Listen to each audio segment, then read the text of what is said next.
Donc ça a démarré, bonjour à toutes, bonjour à tous, me revoilà, me revoilou. Eh oui, me revoilà, me revoilou. Ben écoutez, on dit que les lives ça sert à rien, c'est du blabla, mais en tout cas, je peux vous dire et témoigner que ça fait du bien quand on se sent vraiment seul face à tout ce qui se passe et tout, surtout principalement quand ça touche votre propre enfant. Voilà, donc pour ceux qui ont euh, suivi les lives, et je vais pas à chaque fois rappeler tout le déroulé de la situation qui au départ est parti, pour être simple, d'une professeure complètement traumatisée par ce virus et cette pandémie qui décime une grande partie de la population en France et dans le monde, et qui est très à cheval sur la manière dont les élèves portent le masque, ma fille étant en sixième et ayant 11 ans. Voilà, donc acharnement de cette professeure avec 2 punitions à l'appui, 1 heure de colle. Donc la première punition, la première heure de colle, nous avons refusé à ce qu'elle les fasse pour cette raison-là. Nous avons été convoqués devant un conseil. Suite à ce conseil, les punitions ont été mises en sursis, avec à condition que Margot fasse effort de porter son masque correctement pendant les cours et dans l'enceinte de l'établissement. Entre parenthèses, la professeure qui se permet de punir les élèves pour porter incorrectement ce masque, et on connaît l'utilité du masque dans cette pandémie, n'hésite pas à ne pas le porter elle-même dans la salle des professeurs. N'hésite pas, lorsqu'elle est en cours, de dégrafer un côté de son masque pour pouvoir parler. Voilà. Mais les enfants, eux, doivent respecter de manière drastique cette obligation. Donc je disais que cette professeure, après avoir puni une 2e fois, sans compter le mot que nous avons eu avant, disant que malgré notre réunion, Margot continuait à mal porter son masque, puis quelques jours après, punition, en nous disant que c'était insupportable, que c'était de la provocation, etc., etc. Donc nous avons fait faire la punition à notre fille, et nous avons acheté des masques spéciaux, malheureusement un peu grands, ce qui fait que de temps en temps ça descend. Donc on va trouver une solution pour qu'ils tiennent mieux. Cette même professeure, bonjour Colette, bonjour à tous, bonjour à toutes. Cette même professeure qui fait vraiment de l'acharnement maintenant, se refuse à ce que notre fille ait les compliments ou les félicitations qui étaient proposées par une majorité des professeurs. Il faut savoir, et je tiens à préciser, que depuis le début de l'année, seuls 7 professeurs a eu à se plaindre du comportement de ma fille sur 11. Donc jusqu'à maintenant, et nous l'avons fait part à la principale adjointe en disant jusqu'à ce jour, effectivement, nous n'avons la plainte que d'un seul professeur sur 11, ce qui nous laisse à penser que il y a un problème de relationnel entre cette professeure et notre fille, ou alors il y a un problème quelque part. Mais voilà, donc nous prenons acte de cette situation, et depuis le conseil de classe et depuis notre intervention téléphonique envers la principale adjointe, il se trouve que, boum, hier nous recevons 2 mots sur Pronote. Le premier de cette même professeure qui nous dit qu'elle avait donné un devoir et que 5 élèves de sa classe ne l'ont pas réalisé, dont notre fille. Donc elle est punie une nouvelle fois. Une autre professeure, alors extraordinaire, de maths, avec laquelle nous venons de finir de correspondre tout à l'heure, voilà, qui nous précise, qui nous dénonce un comportement inadapté de notre fille, qui a notifié sur son agenda, c'est-à-dire cahier de texte, elle a notifié un classement des professeurs, ce qui est absolument inacceptable. Donc nous avons répondu à cette professeure en lui expliquant, déjà en lui faisant part que nous étions quand même ravis depuis le début de l'année que Margot, dans cette discipline, les mathématiques, qu'elle ne peut pas, qu'elle n'aime pas du tout depuis qu'elle est en primaire, depuis sa première année de primaire.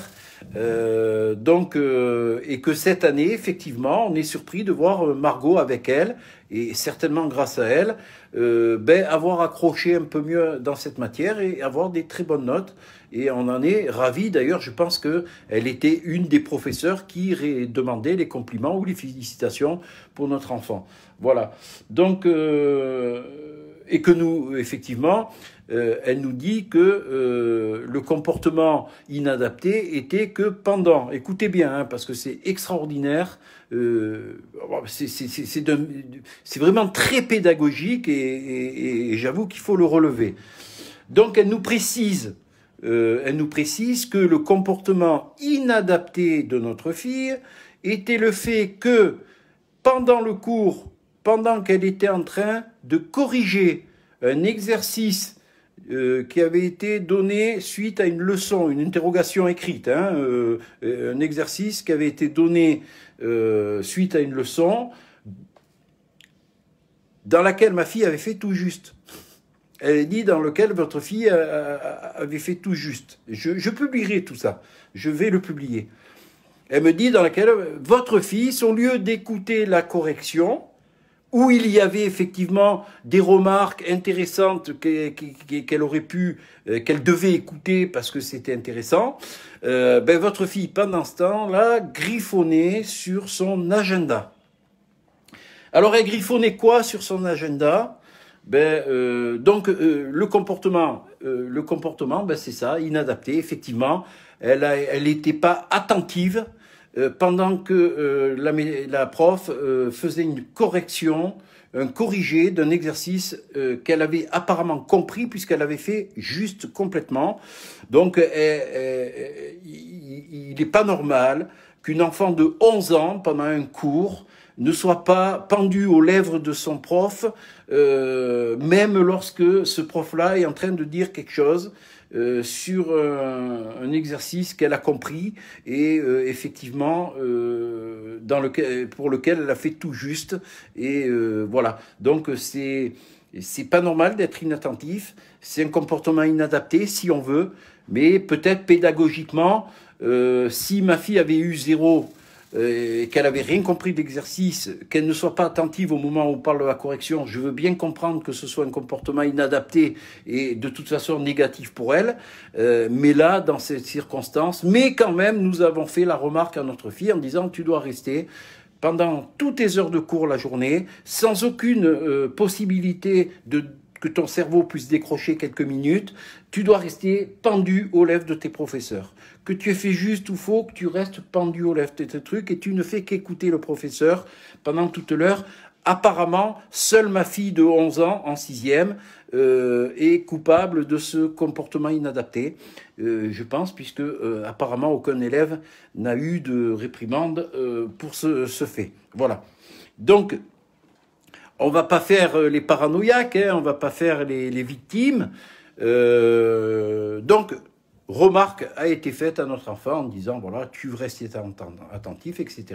Maintenant, elle rajoute que ce qui a été griffonné sur son cahier est inacceptable, surtout venant d'une élève.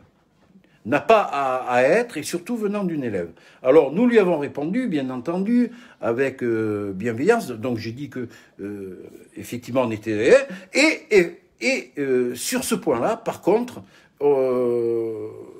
nous pensons qu'un enfant a le droit d'exprimer sur son agenda qui lui est personnel, d'autant plus, d'exprimer par écrit ou pas d'ailleurs, d'exprimer ses idées et ses pensées, à condition, bien entendu, que ce soit dans le respect et la bienveillance. Elle n'est pas allée taguer sur le mur, elle n'a pas écrit sur son bureau, elle a écrit sur son agenda qui lui est personnel, et vous savez ce qu'elle a écrit? elle a écrit « Mes professeurs préférés » et elle a donné 3 noms. Et cette même professeure qui nous fait la réflexion était classée en 2e position. Voilà. Voilà aujourd'hui une enfant qui écrit sur son agenda qui lui est personnel « Mes professeurs préférés ».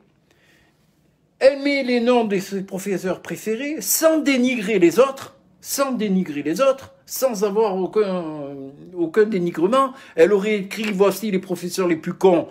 À la limite que ça puisse choquer, que ça se... Bon, voilà, tu as le droit de penser, mais pas de le dire ni de l'écrire. Mais là, elle exprime quelque chose de positif. Eh ben non, c'est pas normal. C'est absolument pas normal. Et voilà, donc nous avons sollicité d'ailleurs, en fin de ce message de réponse, nous avons exprimé notre souhait de pouvoir rencontrer cette professeure pour pouvoir en discuter ensemble. Celle-ci nous a répondu qu'on lui scanne ou qu'on lui envoie la photo de l'exercice maison qu'elle a donné à faire pour qu'elle puisse se corriger. Elle a fait fi absolument de notre manière de penser et elle a fait fi surtout de notre souhait de dialoguer avec elle. Donc c'est la 2e fois que nous nous retrouvons devant une fin de non-recevoir.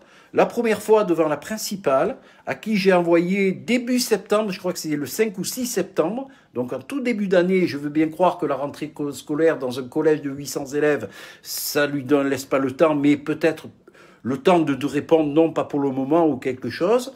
Donc une demande d'entretien dès le début avec la principale pour exprimer notre position sur le port du masque et sur les éventuels lavages de cerveau qui pourraient être faits sur nos enfants pour les injections, ce qui me paraît être un droit. En tout cas, une volonté d'ouvrir le dialogue de manière objective, fin de non-recevoir et aucune réponse à cette demande d'entretien par la principale, fin de non-recevoir et aucune réponse de la professeure qui a dénoncé un comportement inadapté de notre enfant. Voilà, donc on voit bien que aujourd'hui, le corps enseignant, apparemment, en tout cas dans ce collège-là, a décidé de refuser de discuter avec les parents, a décidé que c'était comme ça et pas autrement, que toutes les décisions et toutes les positions qu'ils prenaient face à notre enfant, ben que nous, parents, nous devions fermer notre gueule et surtout la fermer et ne pas dire. Alors, il y a un moment où je tiens à dire que l'éducation nationale a vraiment besoin d'un nettoyage, d'une restructuration. Déjà à l'IUFM, là où on leur fait des lavages de cerveau, et je le dis avec témoin, puisque j'ai une connaissance qui a récemment quitté, après 2 mois, qui a quitté l'IUFM parce qu'elle a dit c'est du formatage, du lavage de cerveau. On nous dit de faire comme ça et pas autrement. On n'a aucune liberté de pouvoir s'exprimer par rapport à un programme ou quoi que ce soit. On doit fermer nos gueules. Donc eux aussi sont également dans ce truc-là. Voilà. Alors, le live, ça fait du bien parce que avec mon épouse, nous nous retrouvons bien seuls. Que faire? J'ai contacté une personne qui appartient à Bas les Masques, qui nous a dit qu'ils avaient fait un live avec un directeur qui disait que quoi que les parents fassent à l'encontre, en tout cas pour dénoncer l'application des dispositions sanitaires, serait de toute façon débouté de toute action ou de toute revendication, puisque c'est une doxa gouvernementale qui est appliquée à la lettre, avec zèle pour certains, et que même ceux qui l'appliquaient avec zèle et peut-être en exprimant une certaine rage, une certaine colère ou une certaine malveillance, ne pourraient être sanctionnés ni poursuivis pour cela. Voilà. Par contre, je pense que dans l'acte, qui pour moi, que nous ressentons aujourd'hui, c'est-à-dire aujourd'hui nous voyons que ce Coran, deux parties d'une seule professeure, nous avons aujourd'hui une deuxième professeure sur les 11 dans laquelle il n'y a aucun problème, ni de comportement, ni de notes.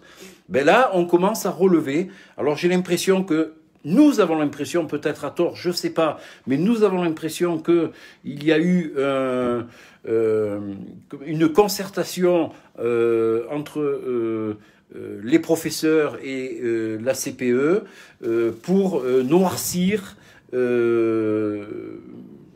à tout prix le dossier disciplinaire de notre fille. Parce qu'également, hier, je reçois un appel d'une responsable de la cantine qui me fait part que ma fille prend un avertissement parce que elle est allée manger à une place qui n'était pas la sienne et avec une classe qui n'était pas la sienne. Ce que ma fille m'a dit, et peut-être qu'elle ment, je sais pas. Moi, on a une éducation très positive et ma fille sait très bien que la confiance est un élément essentiel dans notre relation et que sa manière de vivre dépend beaucoup de la confiance qu'elle a. Elle a 11 ans, elle rentre en 6e, elle demande un peu plus de liberté. Ce petit plus de liberté, quand c'est possible, lui est accordé avec des conditions, c'est la confiance. C'est pas la menace, c'est la confiance. C'est de dire attention, si tu violes notre confiance, là ça va se passer différemment. C'est-à-dire que si je n'ai plus confiance en toi, je vais te traiter de manière à te laisser le moins de liberté possible parce que je n'aurai pas confiance. Et elle l'a très bien compris. Donc ma fille me dit par rapport à ça, mais tu sais papa, elle me dit mais tout le monde, toutes mes copines le font ça, d'aller manger, alors pas tous les jours, mais de temps en temps d'aller manger avec une classe, une copine ou un truc. Voilà, donc voilà où nous en sommes aujourd'hui et nous nous retrouvons, nous parents, très seuls. Très seuls, nous attendons de la part de Bas-les-Masques un retour d'avocat, on ne sait pas si on doit faire des sommations interpellatives, on ne sait pas quoi faire.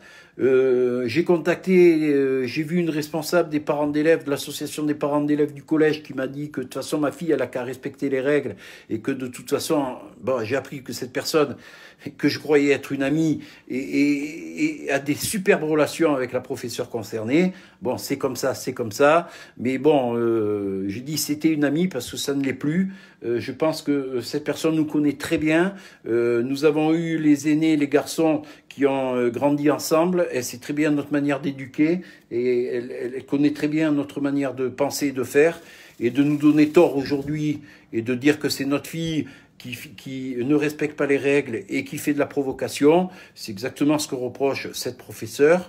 Voilà, on se retrouve démunis devant cette administration qui se sent protégée parce qu'ils sont fonctionnaires de l'État, qui se sent protégée parce que y a des syndicats, parce qu'il y a l'académie qui ne font qu'appliquer les dispositions prises par ces fous qui sont en train de détruire la jeunesse de nos enfants et leur avenir en tout cas. Voilà. Et j'en veux à tous les parents, j'en veux vraiment à tous les parents qui se plient, qui se soumettent uniquement pour que leurs enfants ne soient pas remarqués comme l'est aujourd'hui la mienne, parce qu'elle est en train de payer ma position, puisque je fais des lives, on doit me voir, etc. J'ai exprimé devant la CPE, devant la principale adjointe, j'ai exprimé ma position. Voilà. Maintenant, je pensais qu'il était possible d'ouvrir, comme ça s'est passé l'année dernière avec le directeur de l'école primaire que fréquentait ma fille. Je rappelle que je étais le seul, le 5 novembre, à me présenter avec elle sans le masque, que j'ai été accueilli par une représentante de l'académie, le directeur et 2 policiers municipaux, que ce dernier, le directeur, m'a convoqué le lendemain, m'a demandé de le voir en me disant que effectivement la manière dont j'ai été reçu n'était pas méritée. Et voilà, donc et on a eu une discussion pendant plus d'1 heure Et je ne ferai pas état de cette discussion par respect pour lui, parce que il m'a pas donné l'autorisation d'en faire part. Voilà. En attendant, ce que je peux dire, c'est que je ne dois pas être le seul parent, puisque j'ai appris que d'autres parents, par exemple, la personne que j'ai eue de Bas les Masques à son fils également, en 6e, puisqu'il a 11 ans également, où la directrice s'est permis alors peut-être pas 11 ans, enfin je sais pas s'il est en primaire ou en secondaire, mais en attendant, la directrice s'est permis à la cantine d'aller voir son enfant et de lui dire, si ta mère, puisqu'elle est seule à élever son enfant, si ta mère n'est pas capable de t'apprendre le respect des dispositions sanitaires, moi je vais te l'apprendre. Nous devons être conscients qu'aujourd'hui, des enseignants, des adultes, d'accord, sous la protection de leurs fonctions et de leur état de fonctionnaire de l'État, se permettent d'harceler, de discriminer des enfants, d'être violents, parce que c'est de la violence et il faut la dénoncer, et je le dénonce. Alors, je ne dis pas que c'est la majorité du corps enseignant, puisqu'il y a des enseignants qui sont beaucoup plus intelligents et qui savent comment faire avec les enfants. J'ai connu, par exemple, une maîtresse en primaire qui disait aux gamins, baissez votre masque et si quelqu'un tape à la porte, vous le remontez, parce qu'elle avait très bien compris l'inefficacité de ces masques, et elle avait très bien compris qu'en aérant la pièce, on n'avait pas besoin de demander aux enfants de porter le masque. Voilà. Ces gens-là sont intelligents, et il y en a, je pense, j'espère beaucoup dans l'enseignement, que ce soit primaire ou secondaire, mais pour ceux qui, j'espère, sont une minorité qui, avec zèle, et il y a même des surveillants, des pions, des petits jeunes là, qui harcèlent les gamins également, je pense que ces gens-là ne doivent pas rester dans l'impunité. En tout cas, dans un premier temps, nous devons le dénoncer, nous devons le faire savoir, et nous devons, le jour viendra où la vérité éclatera, où tout ça va tomber en miettes par terre parce que ça ne tient pas la route. Vous savez, la vérité finit toujours par arriver, et le bon sens finit toujours également par prendre le dessus. Quand tout ça sera terminé, quand tous ces gens-là devront répondre de leurs actes, il faudra se rappeler que des enfants qui sont innocents, alors ils ne sont pas parfaits, mais ils sont innocents et ce ne sont que des enfants, ont été les premières victimes de ces débiles mentaux qui sont en train de nous diriger et qui font n'importe quoi. Voilà. Alors, je suis quand même optimiste parce que je vois que des gens qui étaient vraiment, je pense à Blanchère, je ne sais plus comment il s'appelle, ce médecin, pas médecin, je ne sais pas ce qu'il est, qui a une agence qui travaille et qui a des conflits d'intérêts, commence à dire que ça devient n'importe quoi et que là, il comprend plus et qu'il n'adhère plus. Alors, j'espère que des gens qui ont des postes comme ça, où ils peuvent... que déjà, alors je sais pas vous, mais moi les publicités là, c'est toutes les j'en ai au moins 10 par heure qui m'appellent. Ça commence à me fatiguer. Voilà, enfin bref. Donc j'espère que les gens vont commencer à parler, quelle que soit leur fonction, leur position, qui commencent à parler, parce que maintenant ça suffit. Alors nous adultes, on peut peut-être passer à travers les gouttes et essayer de se protéger et de s'en sortir, mais les enfants sont trop, ils sont fragiles et c'est nous qui devons assurer leur protection. Voilà. Et je regrette que y ait une soumission et un silence de la part d'une majorité de parents. Il faut savoir que, je ne sais pas si les chiffres sont justes, il y aurait, et je mets ça au conditionnel parce que je n'ai pas les éléments qui me l'ont confirmé, il y aurait 90% des enfants de 12 à 17 ans qui seraient déjà injectés. Voilà, donc c'est grave.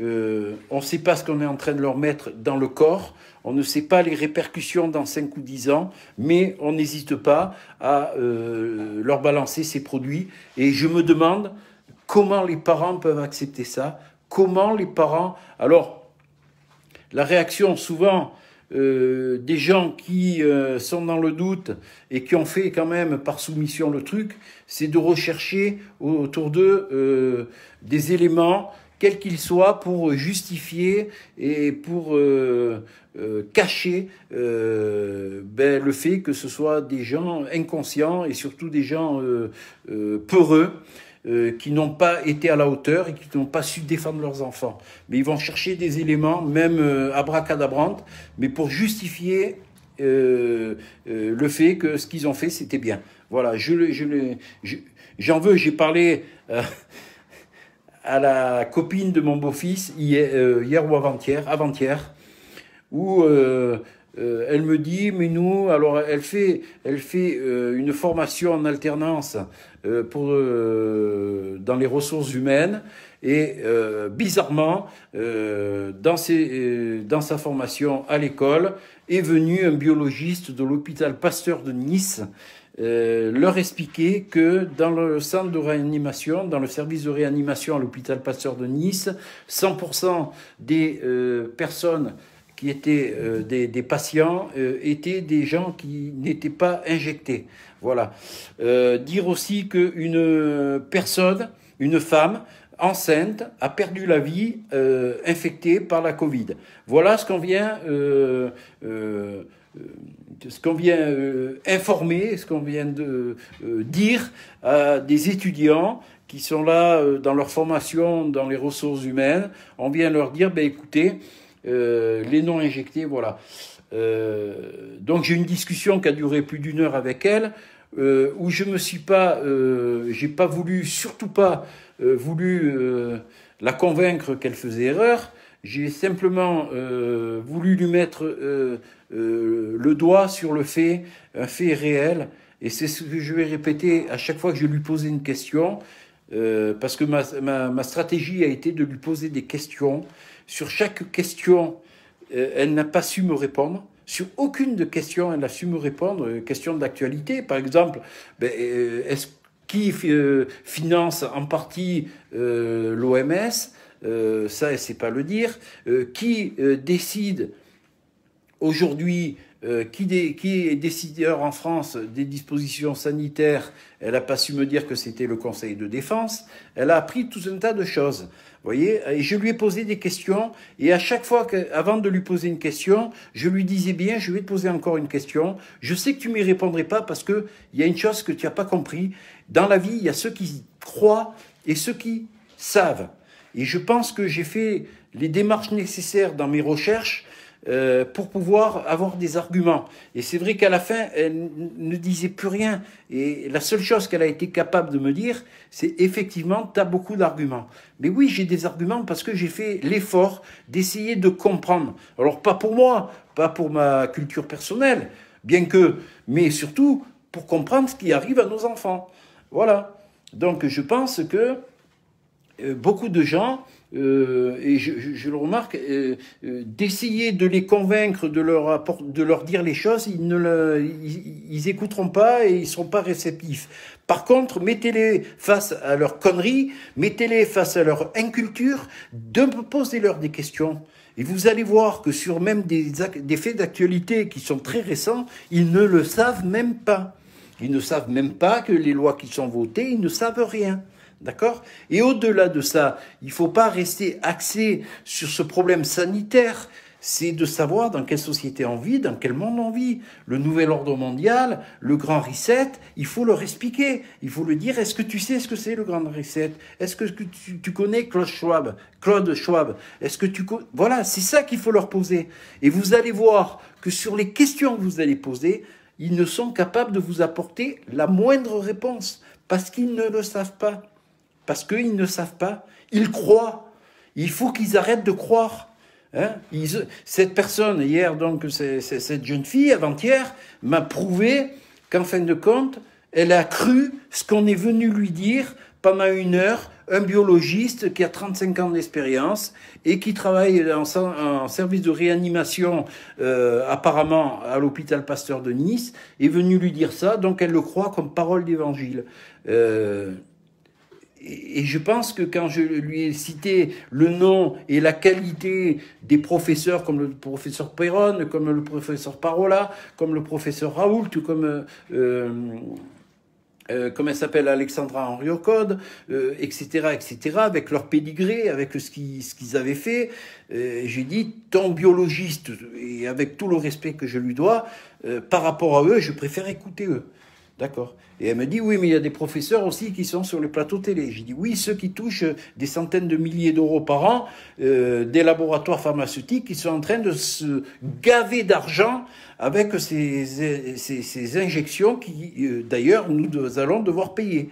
Parce que c'est bien beau de commander des millions de doses, mais il y a un moment, il va falloir les payer, les millions de doses. D'accord? Donc là, on va encore mettre à mal notre protection sociale, donc la sécurité sociale, pour nous dire demain, ben, la sécurité sociale, eh ben, elle rend l'âme, elle est en cessation de paiement. Maintenant, vous allez tous dans les caisses privées.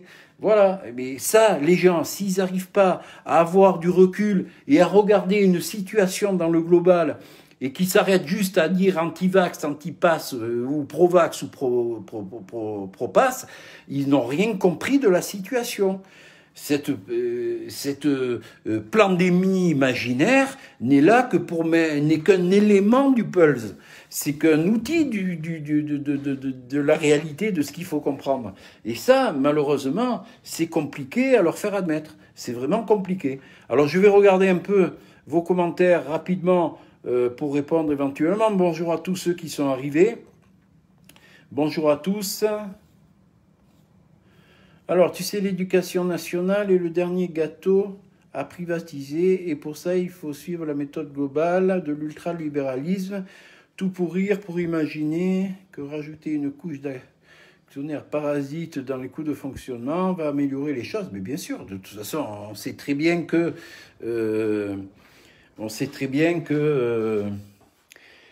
la méthode de Milton Friedman, la théorie de Milton Friedman est en pleine application en Europe, particulièrement. Alors là, pareil, poser la question à ceux qui ne savent pas, qui est Milton Friedman et quelle est sa théorie. Et la théorie, c'est le désengagement total de l'État en tout. C'est privatisation, privatisation, privatisation. Donc, tant qu'ils n'auront pas compris que ce soit l'hôpital, que ce soit l'éducation nationale, que ce soit tout ce qui est d'administration, ça va partir en cacahuète. Demain, on sera dans la privatisation la plus totale. Mais ils sont pas capables de le comprendre, ça. Salut Luciano. Salut Laurence. Le système n'aime pas les perturbateurs, il pourrait en éveiller d'autres. Et tu as tout à fait raison, Luciano. Mais, tu sais, des fois, je me dis, bon, sois plus intelligent, un peu comme le serpent, cache-toi, fais tes trucs par toi-même et fais tes trucs pour toi. Bien entendu, mais seul, on va vite, mais ensemble, on va loin. Et moi, je veux aller loin. Et seul, je n'y arriverai pas. Donc, c'est pour ça que si on est ensemble, qu'on réunit notre intelligence, notre savoir et notre énergie et nos compétences, eh ben, vous allez voir que on est plus fort qu'eux. Salut Ghislaine.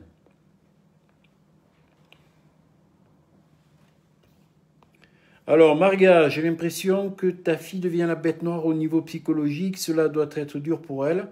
Alors, heureusement, ma fille a quand même la chance d'avoir des parents qui ont, j'espère, un caractère très ouvert et que le dialogue entre nous est quelque chose de primordial et que nous préparons également, pas nous formatons, mais nous expliquons les choses à notre enfant, bien entendu, en essayant de respecter le fait qu'elle a que 11 ans et qu'elle ne peut pas tout assimiler, tout comprendre, donc il faut être prudent là-dessus, mais il y a des manières quand même de faire en sorte qu'elle ait les outils nécessaires en elle-même pour pouvoir se protéger. Donc ma fille, elle s'en fout. Ma fille s'en fout, voilà. Elle le dit, je m'en fous, voilà. Mais je sais que ma fille est prise en tête de Turc.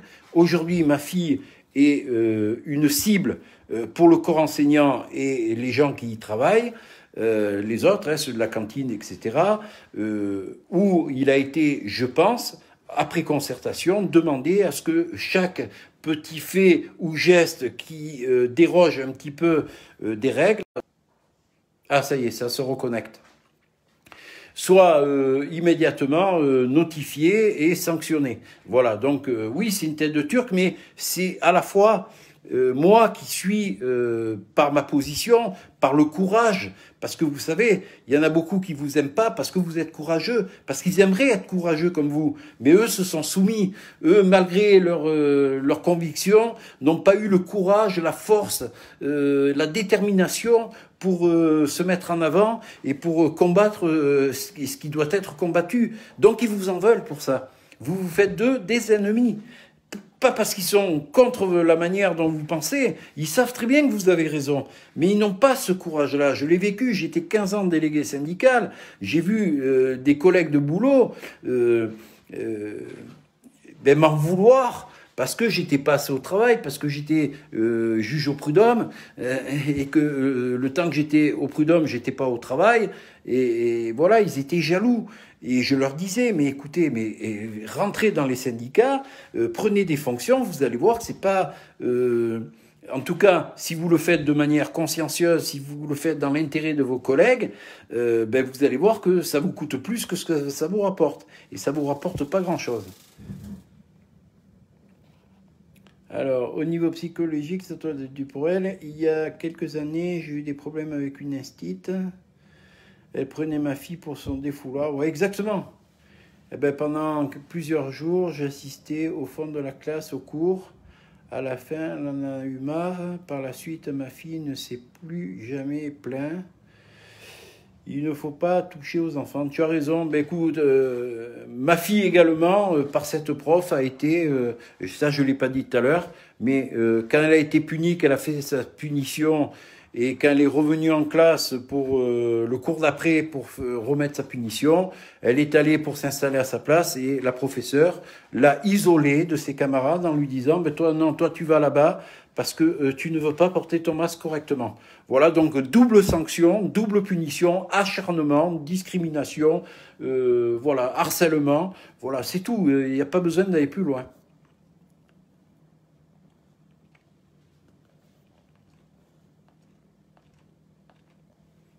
Alors, ma femme qui dit, Audrey, elle en sortira plus forte, notre fille, elle ne perdra pas le sourire face à des cons. Et d'ailleurs, je tiens à dire là-dessus, pour rassurer tout le monde, je vais encore faire peut-être quelques lives d'ici la fin de la semaine, mais à partir pour ces... Alors vous avez vu, ça coupe à chaque fois, c'est merveilleux. Enfin bref, ça revient, c'est déjà pas mal. On va pas gâcher nos fêtes pour ces fous. C'est ce qu'ils voudraient, qu'on se morfonde, qu'on pleure, qu'on se fasse du mal, qu'en même temps qu'on soit anxieux, et qu'on affaiblisse notre système immunitaire. Comme ça, on tombera encore plus malade et on pourra leur donner raison. Voilà. Eh ben non, non. Les vacances, on va les passer très bien. Ma fille va passer de très très bonnes vacances. Il n'y a aucun souci, aucun souci. Voilà. C'est justement ce qu'il faut faire. Ne vous morfondez pas. Alors maintenant, s'il y a des gens, je passe encore un appel, parce qu'à chaque fois je fais des lives. Je sais que mes lives ne sont pas beaucoup vus, sauf quelques-uns, mais je sais que ne sont pas énormément vus, et pour qu'ils soient vus, il faudrait que vous les partagiez au maximum, au maximum, au maximum, que vous les partagiez sur Messenger, que vous les partagiez comme vous voulez, afin que y ait le plus d'écoute possible, pas pour que je devienne une star ou pour faire du buzz, uniquement pour les propos que je tiens, pour le témoignage, et je le dis, je l'ai dit à chaque vidéo, à chaque live que je fais, je le dis, c'est pour le message que je passe, c'est éventuellement ces appels que je passe continuellement, de dire que les gens qui sont dans les mêmes situations, les parents qui se sentent seuls et démunis face à ce qui se passe envers leur enfant, qu'on puisse se réunir, qu'on puisse tout simplement rentrer en contact. Envoyez-moi un messenger, je fais un groupe, on se met tous ensemble, on fait des visios, on essaye de voir ensemble qu'est-ce qu'on peut faire. Voilà, je pense qu'ensemble, on peut arriver à faire quelque chose. Merci Laurence de diffuser, merci. Mais je sais que certains le font. Voilà. Oui, ça coupe Laurence, je sais, c'est... Et oui, quand on a des propos qui sont fâcheux, ça plaît pas. Voilà, donc ça coupe. Voilà. Donc, s'il y a des parents qui sont dans les mêmes conditions, envoyez-moi un message. J'ai fait un groupe qui s'appelle protégeons nos enfants, sommation interpellative. C'est important. C'est important, on a des recours juridiques, parce que même si on ne peut pas vraiment les attaquer de front sur l'application des dispositions sanitaires, on peut les attaquer sur la manière dont ils font appliquer les dispositions. Et je pense que il est tout à fait possible pour les parents, surtout si nous sommes plusieurs à le dénoncer, de faire condamner ceux qui font du harcèlement, ceux qui ne se conduisent pas comme il faudrait se conduire envers nos enfants. Point barre. Moi, j'en ai marre d'entendre dire que ma fille ne respecte pas les règles. J'en ai marre qu'elle se fasse punir pour quelque chose comme ça. Ah, ben tiens, il y a mon ami Jean-Noël. Je ne vais pas rester très longtemps, mais je vais le prendre. Il y a un ami Jean-Noël Mendy qui va venir me rejoindre. À jouer en cours. J'espère qu'il va venir. Nous, dans le 78 et 95, on a signé le rectorat de Versailles pour nous donner une réponse. Oui, vous avez fait des sommations interpellatives qui n'ont pas eu de réponse et ils ne répondront pas. Aucun ne pourra répondre aux sommations interpellatives. Salut, ami. Comment tu vas? Ah non, ne me dis pas que tu es bloqué. Ah, ça y est. Non, je ne suis pas bloqué, tout va bien. Voilà, tout va bien. Non, mais c'est vrai que pour tout ce que tu développes, il y a plein de choses et il y a du recadrage à faire parce qu'on a affaire à des décisions administratives. Et contre les décisions administratives, on a tous, alors, les fonctionnaires et tous ceux de la fonction publique, ils possèdent le droit de réserve. Quant aux compétences de l'État à administrer ou à gérer cette période de crise. Et c'est pareil pour les citoyens. Les citoyens peuvent faire jouer leur droit de réserve. Donc ça c'est important. Ça a coupé, Jean-Noël. Alors oui, donc c'est le droit de réserve que les gens doivent arriver à comprendre. Comprendre qu'on a un droit de réserve. Ça va? Est-ce que tu arrives à capter, non? Ou est-ce que ça coupe? C'est assuré, Jean-Noël. Là, est-ce que c'est mieux? Là, c'est mieux, oui. Alors, bah oui, parce que là, j'ai décalé un petit peu. Ouais, alors là, il faut savoir qu'on a affaire à des décisions administratives et ça n'a rien à voir du judiciaire. Et donc, oui, on peut essayer de faire des choses, mais il va falloir s'atteler de façon à ce que les gens ils comprennent qu'on agisse de manière rationnelle et qu'on les réintroduise dans la bonne direction. Chacun, c'est-à-dire que les gens peuvent retirer leurs enfants des écoles, mais ils ne doivent pas motiver que l'État leur a fait, mais bien qu'ils exercent un droit de réserve par rapport à une décision administrative. Et puis derrière, ils peuvent entamer des procédures. C'est du droit de réserve. Hein. Voilà, le code de l'administration. Excusez-moi, Jean-Noël, il y a Nassima qui demande c'est quoi le droit de réserve? Le droit de réserve, alors, faut savoir que ça concerne beaucoup les fonctionnaires, mais quand un administré il reçoit une information de l'administration et que ça peut entamer ses droits d'un point de vue judiciaire, où il pense pouvoir être lésé, il a le droit de se réserver. Et ça, c'est l'ensemble de la population. Mais ça, on a eu affaire à trop d'avocats qui étaient là, qui nous ont fait croire que c'était une affaire judiciaire, et ça n'est pas une affaire judiciaire, c'est une affaire administrative. Et d'un point de vue administratif, dans le code de l'administration, seule l'administration est compétente. C'est pour ça que ça va loin. C'est pour ça que moi, je pensais les appeler plutôt sur le pénal. C'est pas du pénal. Non, mais attends. Si le harcèlement, la discrimination, c'est du pénal. Non, alors ça n'est pas du pénal parce que ça veut dire que c'est-à-dire que l'administration a pris des mesures administratives, tu as accepté de t'y soumettre. Maintenant, si tu veux pas t'y soumettre, tu dois émettre un droit de réserve d'un point de vue administratif. C'est ton seul recours. Et ça, il faut que tous les gens le sachent. Ça, c'est. Non, je reviens sur ce que tu veux dire. Il y a deux choses. Il y a l'application, ce sont ce qu'ils te disent, eux, les fonctionnaires de l'État. Je ne fais qu'appliquer les dispositions sanitaires qui nous sont parvenues par circulaire ministérielle. Oui, mais ça, travail. Alors ça, c'est des décisions administratives. Ensuite, il y a ce que je dis, moi, ce que je dis, c'est que la manière dont tu fais appliquer ces dispositions, d'accord? Si tu fais du harcèlement, si tu as un comportement harceleur, discriminateur, Oui, mais ça, c'est la etc., là, personnalité. c'est du pénal. Alors, là, le problème, c'est que tu dois avoir affaire au directeur de l'établissement et ainsi de suite. Mais là, c'est une partie de bras de fer qui fait qu'au final, on est dans le diviser pour mieux régner.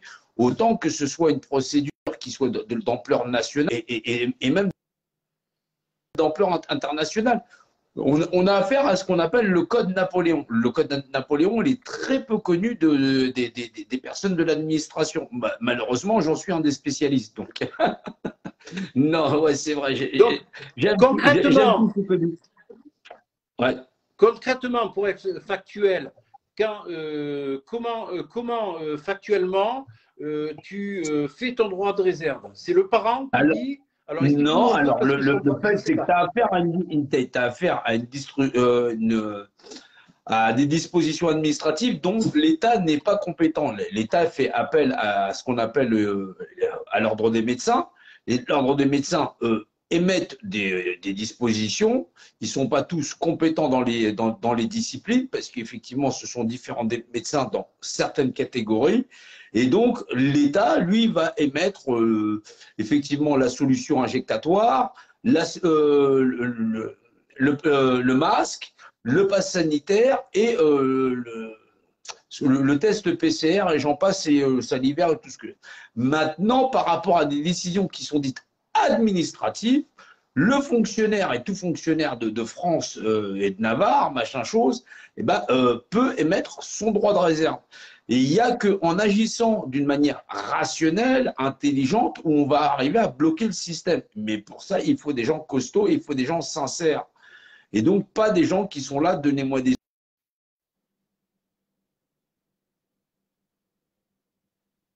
Ah bon.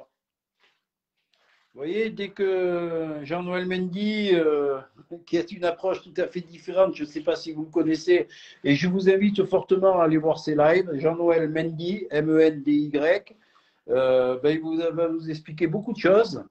Alors, il me redemande, je vais donc, hop, lui renvoyer une invitation. Oui, je sais que ça coupe. Eh oui, mais Ouais, tu dis des choses qu'il ne faut pas dire aussi.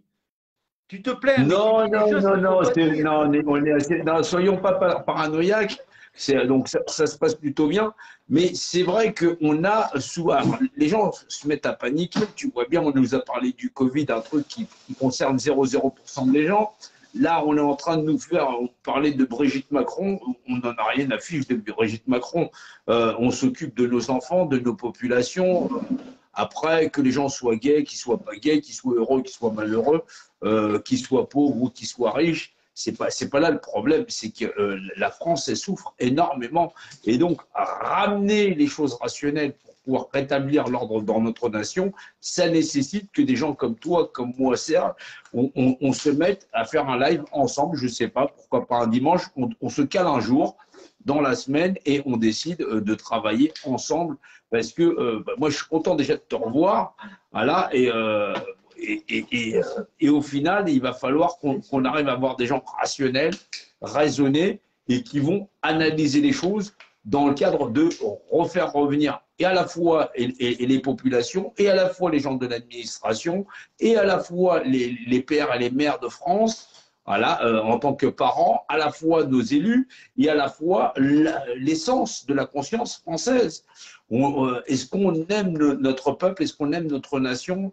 Est-ce qu'on est des êtres vivants? Est-ce qu'on est des êtres humains? Il y a tout un tas de questions et où normalement on doit savoir rationaliser. Est-ce que c'est ça le destin de l'homme dans cette humanité, dans ce vivre ensemble? Est-ce que c'est ça ce qu'on appelle une civilisation? La réponse c'est non. Il y a plein de choses à recadrer et il va falloir qu'on fasse un grand pas tous ensemble. Ouais. Mais qu'est-ce que tu dis, Jean-Noël, à des parents comme moi, et je sais que je ne suis pas le seul, qu'on n'est pas le seul avec ma femme. Ah putain. Comment les bloquer? Avec plaisir. Je souhaiterais me joindre à vous dans cette démarche si possible. Nassima, tu es la bienvenue. Ben justement, on va voir ensemble avec Jean-Noël comment arriver à faire un live ensemble. Je vous préviendrai et vous pourrez intervenir. On le fera via StreamYard, hein, certainement, ou en suivant le lien, vous pourrez apparaître et venir ben, sur le live pour pouvoir vous exprimer. On va écouter ce que nous dit Jean-Noël.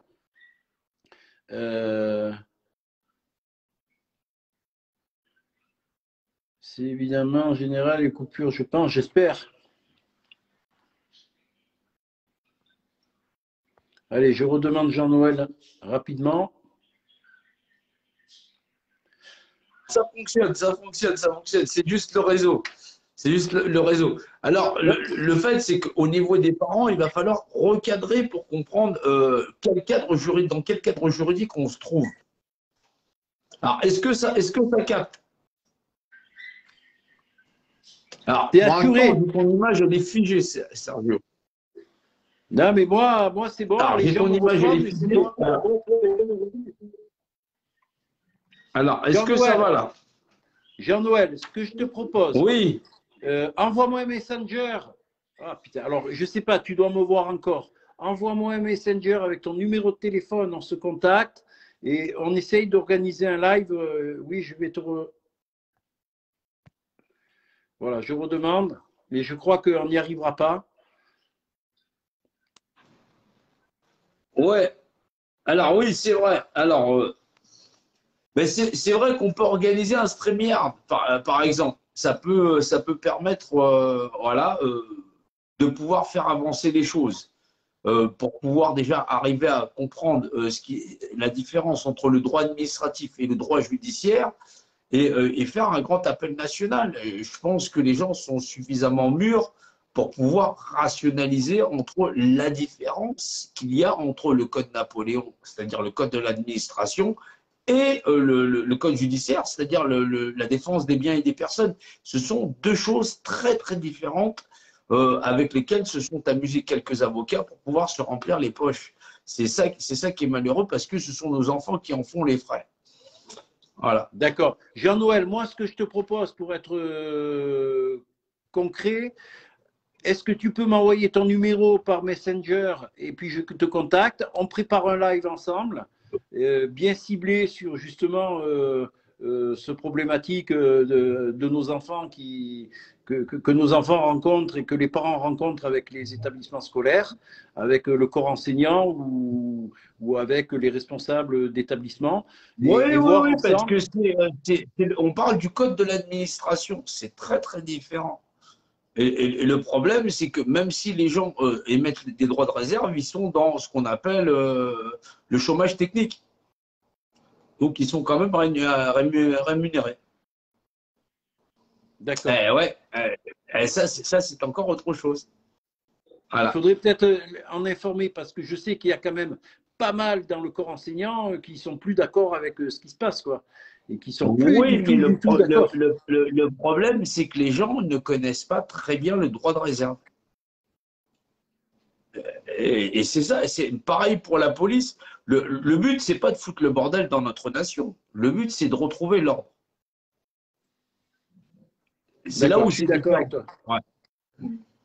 Ben écoute, Jean-Noël, je te remercie d'être venu animer un petit peu ce live et éclairer un petit peu les lanternes. En bug.